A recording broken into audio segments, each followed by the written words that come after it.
really appreciate you coming. I am doing this because, and we have a bunch of people. So I have like some realtor friends. I have my two aunties on.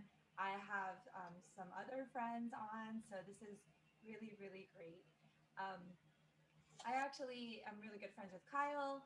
I met Richard because he gave me a Japanese to English translation book. And he knew about the Delaware Statutory Trust way, way before. Like, I probably should have jumped on it and learned about it back then because that was Yeah. probably like a decade ago when I met Richard. And so he's excellent, very knowledgeable. And then Kyle is like one of my biggest supporters. He's always helping me with my crazy class ideas or Facebook Lives if you've seen that. And I just want to support him as well.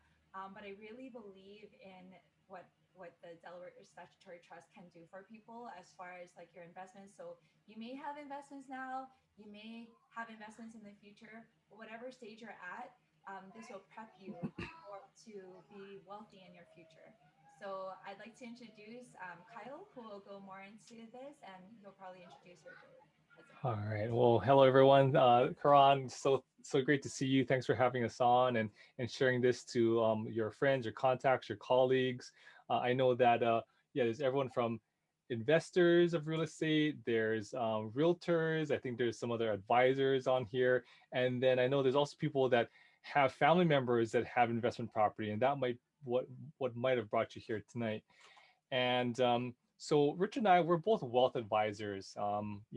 Between the two of us, we've been in business for over 30 years, combined knowledge in the business.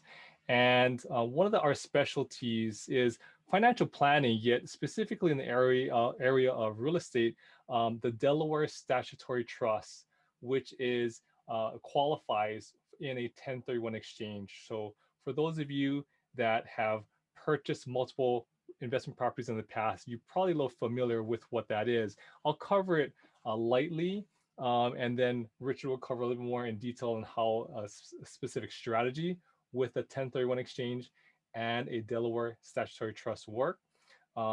Yet, what I want to start off with, let me share my screen here. So we're going to talk about real estate investment solutions. Can you guys see my screen there? Is that okay? Yep. Good. Okay.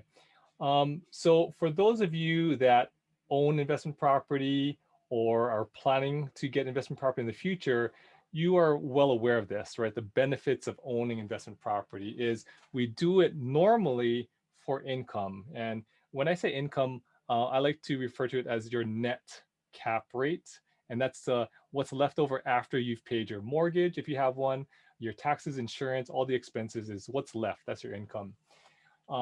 Estate planning, for those of us that have held investment property for a while and we've got beneficiaries or children, the plan might be to leave that to the kids so that they can get a step up in cost basis, right? So an example might be you bought the house a long time ago for 500,000. It's now worth $1 million. That means for simple math, you made $500,000 in gains. Now, if you were to sell it while you're alive, you're going to pay taxes on all that gain. If you leave it to your children, they get a step up in that basis. So there's zero taxes that they would have to pay if they sold it after we're gone. So benefits of keeping real estate in the family are huge from an estate planning perspective. We also might own investment property for diversification. We've got investments, we've got savings, we've got IRAs, 401ks, and real estate is another way to diversify our investment portfolio, right? We might have multiple properties in multiple states. We might have them all in one state, yet different classes of real estate, like single family home, condo, commercial. Another reason why we own real estate is we get some tax benefits like depreciation, right? So we have an asset, and as it depreciates in value, we can deduct that against our income on our tax returns. And then we also have real estate for the appreciation, and Hawaii is known as an appreciation state, not necessarily an income state. And the reason that is in Hawaii, we typically don't get a really good net cap rate, positive net cap rate or income, right? Yet we know that over time, the property values in Hawaii go up pretty quickly in comparison to other areas across the US. So appreciation is another reason why we buy real estate, especially in Hawaii. Now, there's some drawbacks to owning real estate, right? So if you own real estate or planning to, right, you're probably aware of these as well. The first one we like to refer to as a terrible tease, your tenants, right? If you got some bad ones, the toilets, the trash, TROs, which is a temporary restraining order. We've had tenants that had to put a TRO on their tenants because they maybe went a little crazy, wanted to burn down the house. So that adds an additional T, torching and TROs, right? So those are some of the drawbacks of owning and managing investment property.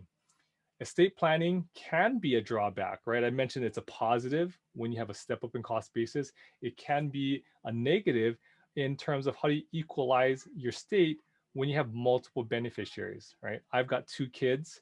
If I was leaving one property, now my 2 kids have to decide how they're going to manage it, when they're going to sell it, who's paying the taxes, who's living there.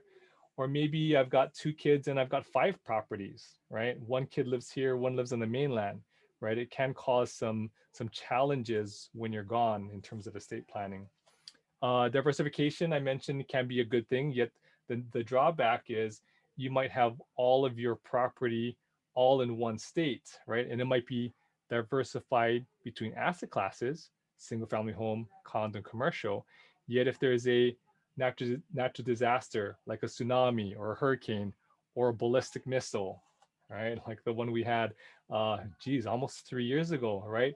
January 13th, 2018. I remember that because that was my birthday. January 13th, got a ballistic missile threat, right? That could wipe out your entire real estate portfolio if it's all in one state. Taxes, okay? So some of the drawbacks on the taxes is if you own property that has appreciated over time, then when you sell it and you take the proceeds, you have to pay the capital gains tax. You're going to recapture some of that depreciation that you took over the years. And there's a Medicare surcharge, and that could be upwards of 20 to 30% in some cases, right? Then you have ROI. So some of the drawbacks is maybe a negative ROI, like places in Hawaii where when you deduct the mortgage, the maintenance, the upkeep, right, the taxes, insurance, is your gross rent minus all those costs, you're actually in the negative. Now, in some cases, we're willing to accept that, like in Hawaii, because we know we're going to get the appreciation. Yet from a month-to-month, year-to-year basis, we might have a negative return on investment. And that is one of the drawbacks that we have to be aware of, is how does that affect our income? And then there's a possibility of a failed exchange. I'll talk about an exchange in a second. Yet if we fail an exchange, that means we're forced to pay the taxes.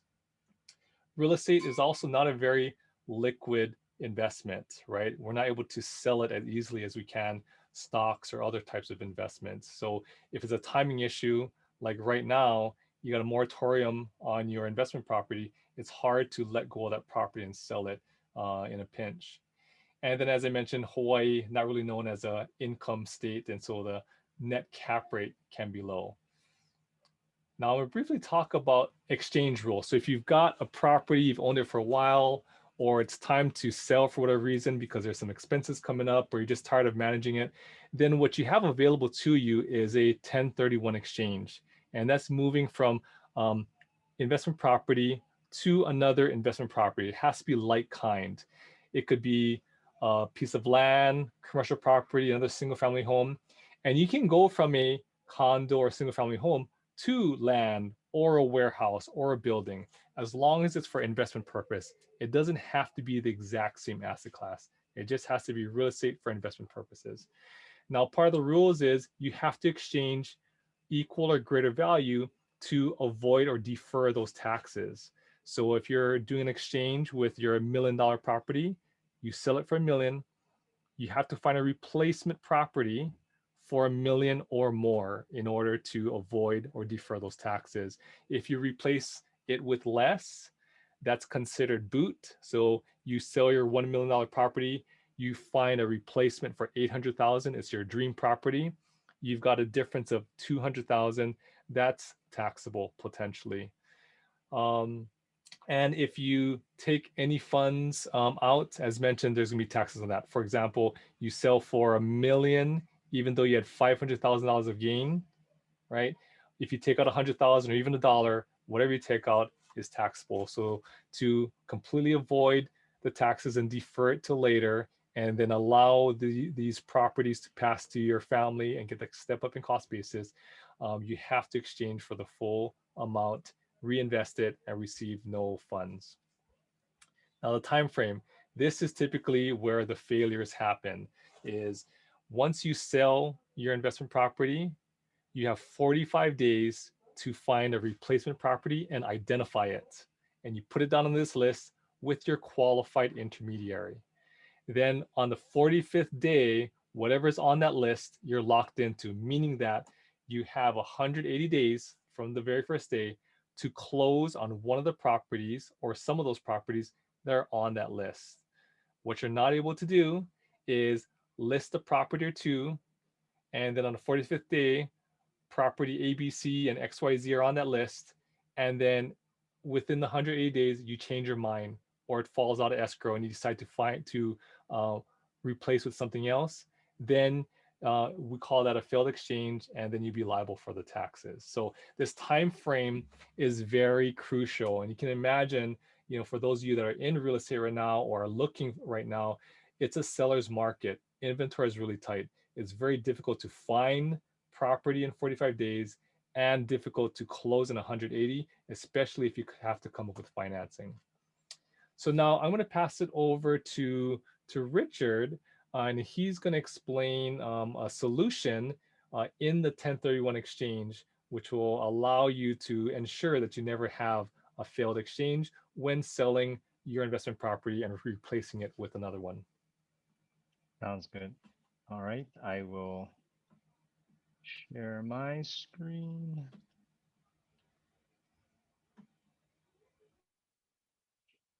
Almost there.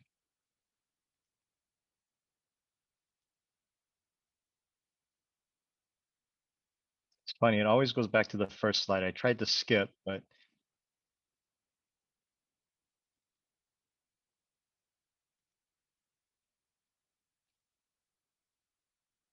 all right. So what is our solution? So what we're recommending as a possible option is doing a 1031 exchange into what's called a Delaware Statutory Trust, or it's also known as a DST for short. So let's go into a little bit details of what a DST is. So a Delaware Statutory Trust, it came around in 2004. The IRS passed a ruling, IRC 2004-86. You can Google that on irs.gov. And it allows up to 500 accredited investors to pool their money to buy quality commercial property. Now, what an accredited investor is an individual who has more than 1 million net worth, not counting their primary residence, or income of 200,000 for an individual or 300,000 for a married couple. So it's either or. You don't have to qualify for both. So as long as you qualify for that, you're able to invest into a DST. What's the advantage of being able to have 500 people come together? You can buy much larger, better quality properties. And these are actual DSTs. So they're very beautiful, nice quality properties. An advantage of the DST is you don't have to qualify for financing. So sometimes people want to do a regular exchange where they're just buying another property, but they're unable to get financing due to their income being low or only passive income. The DST does have debt built into them, but it's a non-recourse loan, and you do not need to file a loan application, no qualification, it's automatic. There's no voting rights, meaning you don't have a say as to when the property is going to be sold or anything significant. The DST will do that in your best interest. Some people find that it's a negative. To me, it's a positive. There's another structure that started before this, which is called a tenants in common, or TIC, a TIC. That one is only up to 35 investors, and everybody does have a vote. So some people like that, say, okay, I get a vote. But realistically, imagine the 20 of us on this call trying to come to an agreement. In a tenants in common, you need a unanimous agreement to do anything significant like sell the property. If there's one holdout, we're all stuck. So it's kind of an illusion of control. So to me, the DST not allowing votes is actually an advantage. It makes the DST a lot more agile. All Delaware statutory trusts are filed with the SEC, or the Securities and Exchange Commission. The Securities and Exchange Commission's job is to make sure that the investors are protected. So what they do is they look at the property, they look at all the paperwork, all the accounting, and they review it. They send out their third parties to review the property. Then they approve it for investor use. So it's very highly regulated. In comparison to LLCs or tenants in common, there's no regulation. So you need to be very cautious. So the SEC is not guaranteeing it's going to be a home run, but it is guaranteeing there's no funny business. It's not anything illegal going on. The number one advantage that our clients love, you don't need to manage the property. So it takes away all that terrible tease that Kyle mentioned. So some reasons that some people want to invest in a DST, as I mentioned, no management responsibility. So it's professionally managed for you. You just collect the checks. You have access to better quality properties, institutional quality properties. They have to be quality commercial properties in a DST. Sometimes the properties here are getting kind of older. They're going to need some repairs, upkeep, new roof, and that takes away from your income. If you get into a DST, you don't have to worry about any of that. Non-recourse loan, as I mentioned, so you can replace your debt when you do a 1031 exchange in the DST. But as I mentioned, there's no loan application and no qualification, and you won't have any mortgage on your credit report. So it'll look like you're debt free. And I'll explain the non-recourse loan in a little bit later. Minimum, because you have up to 500 people, 100,000 is the minimum for the DST. So much lower minimums. Kyle mentioned diversification. So we have different types of DSTs that you can diversify between, which I'll go over. Or also location diversification. As Kyle mentioned, if all your properties are in one state and that state is having some kind of financial issues or natural disaster, it could affect 100% of your income. So by diversifying in multiple states, you're spreading out your risk a little bit. Estate planning. I like to share the story, and Kyle mentioned it. My clients have 3 properties and 3 children, so they thought it'd be fair. So we're listing the properties. They said one is in the Big Island, worth about 550,000. 2 in Kaimuki, one's worth about 850. Excuse me. Sorry. Probably my throat. One's worth about 850 in Kaimuki. The other one's worth about 1.1 million. So I asked them, which one of their 3 children do they love the most? Because they're going to love one twice as much as the Big Island child, so it could cause a lot of fighting. So what they did was they made each child 1/3 owner of all the 3 properties. But imagine when they pass away, if one child wants to cash out and the other ones can't buy them out, they're going to be fighting to sell the properties. So the DST, when you pass away, the shares are actually split to the beneficiaries. So there's no fighting. They can all independently decide what they want to do.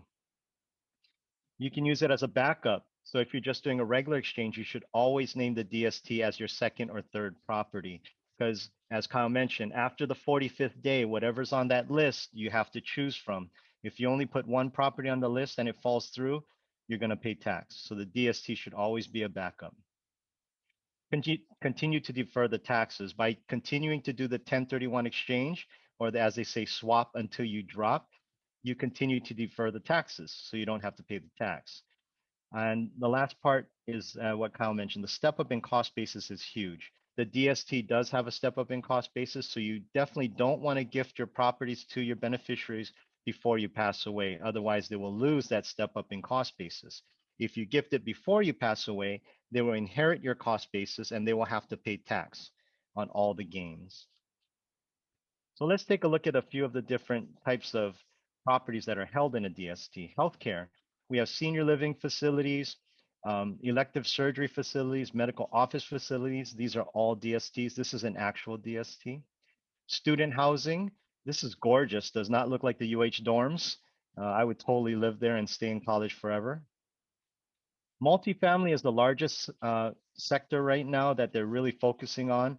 They feel that there's a lot of people downsizing, the older individuals downsizing, and the younger individuals moving out. They can't afford to purchase, so they're getting into these very like resort living type condos. It's beautiful. We also have blue chip office spaces. So these are actual DSTs, the ESPN headquarters in a DST, AT&T, AT&T headquarters, Zurich, Verizon's headquarters, and we actually have 2 Amazon distribution centers that are part of DSTs as well. As I mentioned, geographical diversification. Unfortunately, there's no DST properties in Hawaii. They just don't have the cap rate that they could pay out, but they are across the United States. So you could actually, diversify across different states. The DST we have currently is in 4 different states in one DST. The income right now is about 4 to 5% cash on cash return net of all fees. The lowest one actually is 4.3%. And that's net of everything. So compared to Hawaii, usually it's pretty competitive. A lot of times we're able to increase the income, if not double the income or more net wise. Besides the income, DSTs also have the potential to grow. And actually, that's their growth. They want to sell the DST in about 5 to 6 years on average, and they want to get at least 20% growth. That's the target. So if you average it out, the growth is about 3 to 5% per year. Total with the income, the total return is about 9 to 12% per year. So as Kyle mentioned, Hawaii is more of a growth-oriented state versus an income-oriented state. However, the growth of the DST does outpace Hawaii and then with the income as well. Actually, it's very competitive to most states. This is important to calculate your net rental income. It's very simple formula. You take your gross income and you minus out all your expenses, your mortgage, property management, property tax, maintenance fees. You minus all of that out, multiply by 12 to get the annual. Then you divide it by what you think you can sell the property for minus the mortgage if you have one. And that gives you your net cap rate. So if we look at this example here, this client rents out his property for $4,500 a month, or he did. He actually did a DST. So if you do the math, if you just go by the gross, he's grossing 9%. Sounds fantastic, right? But then you minus out the maintenance fee, 1,100, the mortgage, 2,300, property management, 450. We didn't even take out the property tax. He's netting 7,800 for the year. And then you divide by the sales price minus the mortgage, which ends up at 600,000. He ends up at 1.3%. Very different than the 9% gross. So that's fairly common in Hawaii. For the taxes, so besides those capital gain tax and the negative taxes, there's good taxes, right? Depreciation, mortgage interest deduction. The DST has all of those tax benefits just like your regular property. So you get all of that. And as I mentioned, you do get the step up in cost basis upon death. So you don't lose any of those tax benefits. So a little more about the non-recourse loan. What a non-recourse loan is, you don't have to qualify for the loan. There's no loan application. So you cannot be held liable for the loan. The opposite of that is like your current mortgage. So if you have a mortgage on your property currently and your house is destroyed, the bank will say, "Oh, I'm really sorry, but you still got to pay us the loan back." So you're still on the hook for the loan. In a non-recourse loan, the worst they can do is foreclose on your property, but they cannot go after you for the balance of the loan. So the DSTs are all created with the non-recourse loan. And why is that an advantage? Is because we do have clients that were unable to get financing for a traditional 1031 exchange, but we were able to put them into a DST. You can also use that non-recourse loan to buy more property without needing financing to give yourself more tax benefits. So your income seems higher. So they're automatically created with debt. The healthcare usually has no loan to value, no debt on it. The student housing and multifamily is about 50%, and those blue chip offices are about 80%. So those blue chip offices are more for people who may have bought and then their value significantly drops, so their loan to value is very high. So they might be losing money each month trying to pay that mortgage off. So if they exchange into the DST, at least they won't, have that mortgage under them anymore.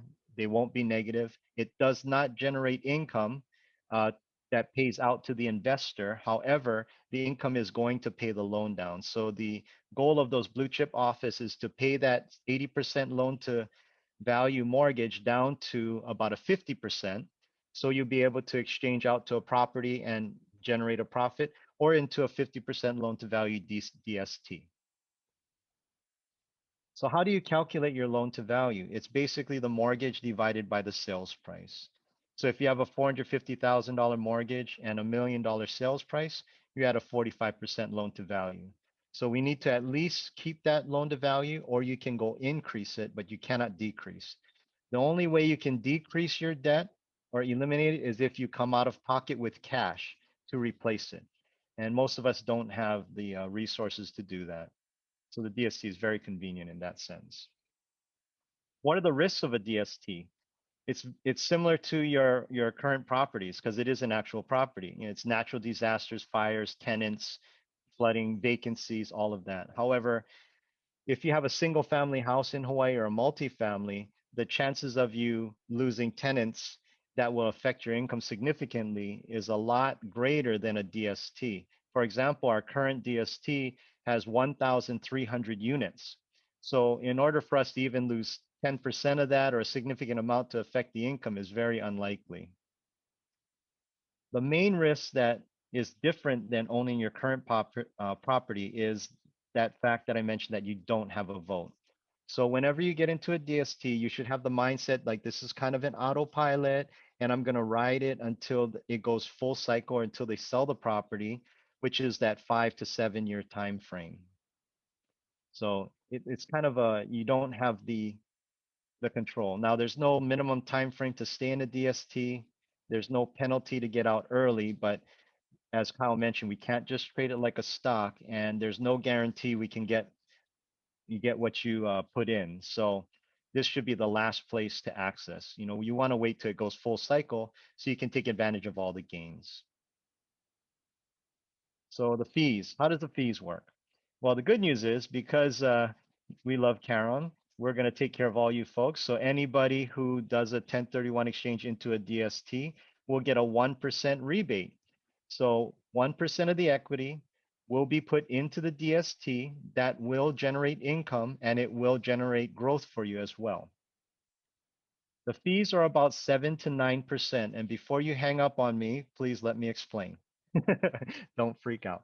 So I want to reinforce to you folks that 100% of your proceeds are invested into the DST. It's not upfront load, and it's not a back end load. So let me explain what that might be.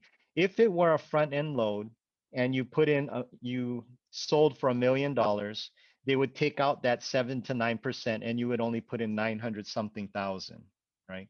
But if they did that, that's like you took out money, so you'd have to pay tax. So they can't do that. So that's why 100% goes in.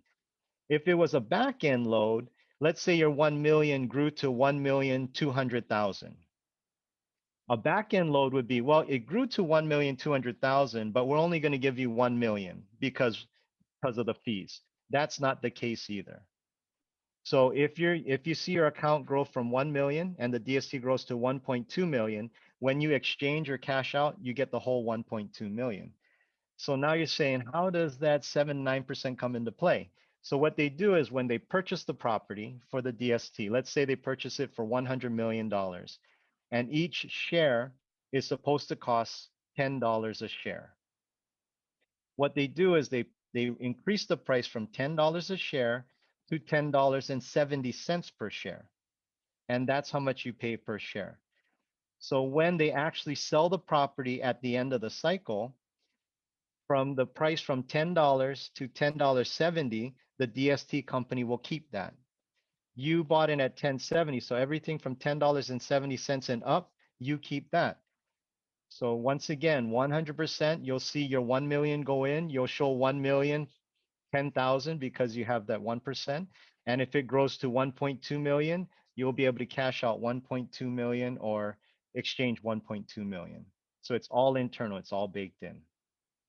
They also do charge a management fee. The management fees average between 2 and 4%, but that the cap rate, that 4.3%, is net of all of those fees. So they're earning about 8%, they're keeping their 3, and they're paying out the 4.3.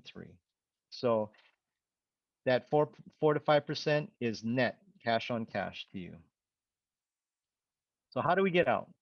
So as I mentioned, the goal is 5 to 7 or 8 years time frame. They want to sell the underlying property. The average has been 3 to 6, and there's been no student family or multifamily DST that's gone longer than 5 years. Not to say it couldn't, but the average has been about 6 years.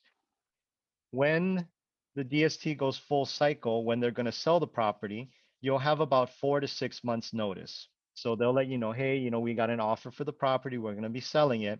At that time, you have the option of doing a 1031 exchange into another property. So you can say, hey, Caron, we like the DST, but we want to buy another property now. So you can go back into property, or you can exchange into the next DST, or you can cash out some or cash out all. Now, if you do cash out anything, it will be taxable, but that is an option. So as I mentioned, you can get out earlier, possibly. I don't want you to try to get out earlier. The intention should be to hold for the full cycle. But if you do want to try to get out, we'll help you try to find buyers for your shares. It could take 60 to 90 days, but just like you selling your property, there's no guarantee we'll get offers that you feel are fair.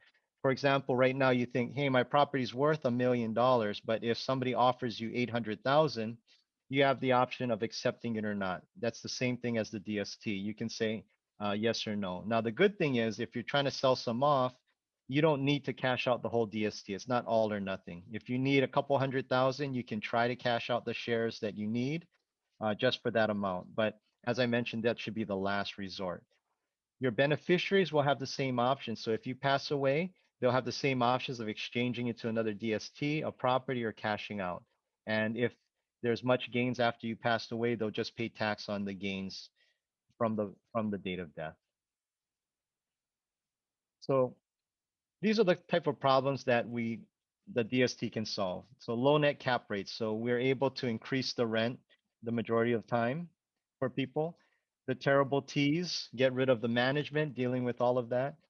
Cost of repairs and maintenance. So if the property's starting to run down, you see that these costs are coming up, you can sell the property as is beforehand and not have to worry about that. Don't have to worry about financing, getting a mortgage again when you're doing a regular 1031 exchange.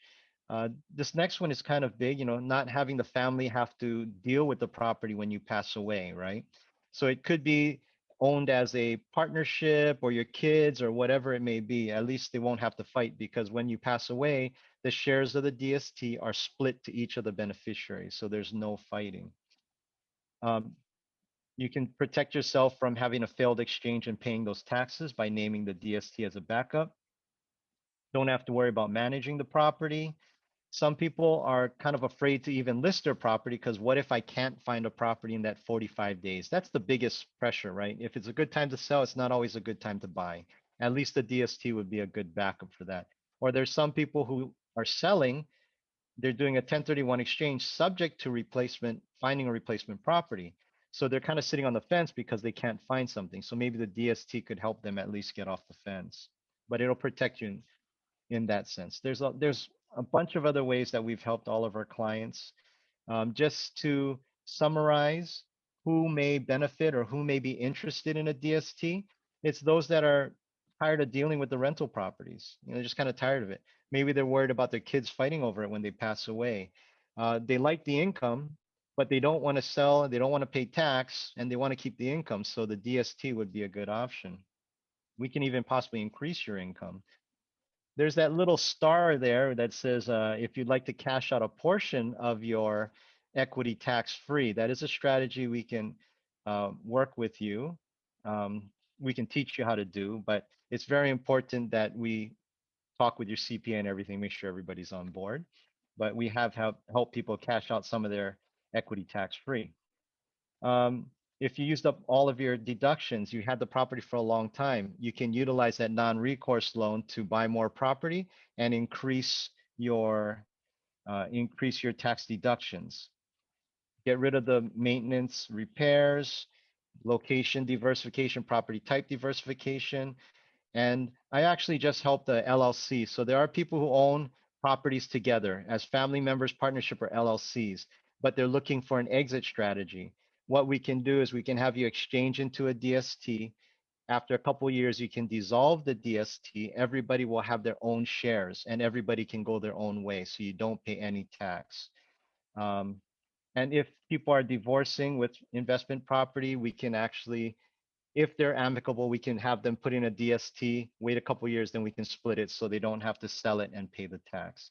There's a lot of scenarios, but those are the tops. Anyway, I think I'm okay. We're at 6:09. I got 6 minutes left for Caron. Any questions? I'm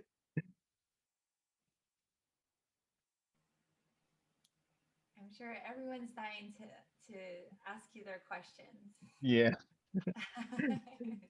Well, if you can't think of them currently, by all means, you can reach out later. Have Caron ask me. Because you may not think of it now. And before everybody jumps off, I think it's great. What Caron's doing to kind of spread the information because I've been doing this for almost 10 years, kind of trying to educate people about it, and people just don't know about it. Realtors that's been in the industry for 30 plus years, haven't heard about it. So if you know of other investors that have investment property that you think may benefit from hearing the presentation, please introduce Caron to them. We're just trying to spread the information. Yeah, and like I mentioned, I met Richard like 10 years ago. Yeah, And right. now am I like, oh, this is actually something that really could benefit a lot of people. And for my two aunties on here, and some of you actually do know my dad, I actually made him sit through this presentation too because I really think it's something good for us. And Right. I did have also Sheldon. I know a lot of you know Sheldon as well, and I had him sit through this presentation as well. Right. So they were kind of curious about it. So we're looking at that as far as 1031 exchanges. Oh, thanks, Auntie Sheila. Yeah, so if you have any questions, feel free to ask me or, I can connect you with Kyle and Richard as well. Yeah, and to be honest, this is we've had realtors, investors come on to like 5 of these, right? The exact same presentation, and sometimes it takes because it's a lot of information we gave you today, and this is actually our short version, believe it or not. Um, so there's so much more to this strategy, this tool. So if you want to learn more, you want to come to another presentation, Karan's got a few more coming up. We have our weekly Wednesday in the morning DST presentation. If you have property yourself or family members that have investment property, you kind of want to look at the numbers and see if it's a viable option. There's no cost or obligation to talk with us and for us to run some preliminary numbers for you. And obviously, one of the first steps you want to take is talk to Caron and have her come up with a number on what that property might sell for. That's going to help us calculate what the net cap rate is, what the loan to value might be, and then ultimately whether DST or even a 1031 exchange makes sense. Right. And then we do have another class. Kyle somehow got me to do another one, but I think it's really good. I thought I'd offer, it's February 24th. It's another Wednesday at 5:30 p.m. Hawaii Standard Time. So if you do know anyone who might want to or could benefit from this presentation, just send me their email. You guys have my email, and then I can go ahead and send them the invite for next time as well. So you just let me know. Of course, let them know that I'm sending them because it'll be like, who's this Caron sending me this invite? And then we plan to also have the Wednesday before, and I actually don't remember the day. I think it's like the 17th. We're gonna just have like a fun class, but I'm not sure what that will be yet. And so look for that invite in your email box as well. So it might be real estate related. It might be like my friend Corey. He's very motivational. So I'm gonna ask him if he wants to do something fun for you all. Yeah, as if DSTs aren't fun already, this one will be even more fun. Brandon had a question. Yeah, I have a question. Hi, everyone. My name is Brandon. Caron, thank you for inviting, and Kyle. I know both of them personally. Richard, very informative presentation. One of your slides, you had Bill 89. Were you referring to the TVU B&B vacation rental bill? Yes. So how does that work with with the DST? Thank you for bringing that up. So there's a lot of people who buy properties and they're renting it short term, but unfortunately now they're not legal and they're not able to do it. So a lot of them, if they switch to long-term rentals, they're not making a profit, maybe breaking even. If they were to 1031 exchange into the DST, we could actually give them a positive cash flow on the equity part of it. So, you know, they Okay, won't have makes to worry sense. about it, yeah, at all. And they would generate cash, positive cash flow instead of having to worry about it. Right. Thank you. Yeah, good eye. So I would say the next step, if you have some interest, you may not have caught all of it. I mean, it's a ton of information we threw at you.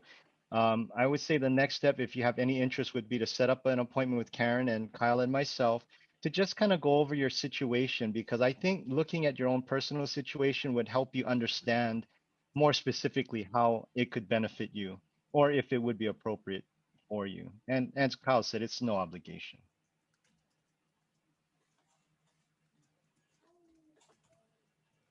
All right. Well, yeah, as mentioned, we might be the only thing standing in your way Yeah. for dinner. So we don't want to keep you any longer unless you really want to hang out with us. Yet I can smell my dinner cooking. So yes, it was great to see you all. Thanks for coming on. And hopefully we look forward to seeing you on either the 17th or 24th with Caron once again. Thank you. Take care, Sounds good. everyone. Thanks, Have a great everybody. Have a good evening. evening. Bye.